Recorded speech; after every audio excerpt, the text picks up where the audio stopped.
Wake Baffa YouTube channel abar alfahari.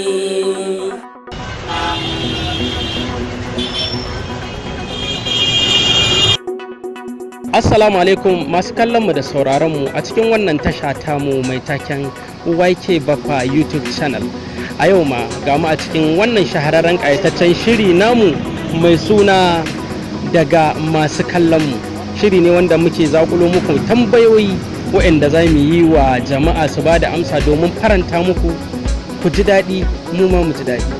YK Baffa ta ku ce. Allah za ka iya riya ga tutar Najeriya akan naira 5,000?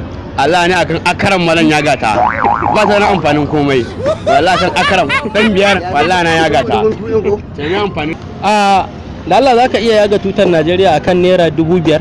A kusa makawa Kamar ya yayi yaga ta zan dubun ko ne kawai in na rasa makamashi sai in yi makamashin wuta da ita. ba wani kishi haka dai. Ba wani kishi lokacin da na sati da yana kwana da yawan sun sani su masu tutai Ba ta gaba ce tutar? ba ta bace ba Tutar waye?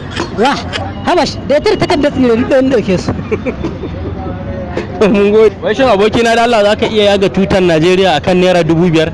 Gaskiya a matsayina dan ƙasa na gari ko da ba abin da nake mora zan yi kokarin dan a kare mutuncinta saboda ita dai tuta in aka ce ta ƙasar ka ce tuta ka yi kokarin kare ta saboda in ka yi yaga ta a matsayinka na dan ƙasa ka karya martabarka. 5,000 fa da yawa ba.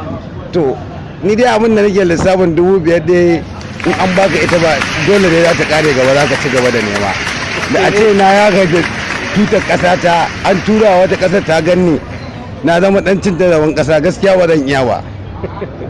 To mun gode. Ga tutar Najeriya akan naira 5,000? A gaskiyar lamari ina matsayin dan kasa ban iya ga tutar Najeriya a naira 5,000 ba. Don aka gama ƙari ba. Gaskiya hakan ba zai yiwu ba saboda ni ina kishin ƙasa ta na tashi ne tun ina karami a cikin ta naga iyayena da kakanni na a ciki kuma naga abokai da uwa da abokan arziki ko da yaushe kuma gashi kowa yana walwala talakan gari ga ganshi kamar ba talaka ba saboda yana da aikin yi da sana'arsa shi yasa dalilin da yasa ban iya ga tutar ƙasa ta ba gaskiya. Mun gode.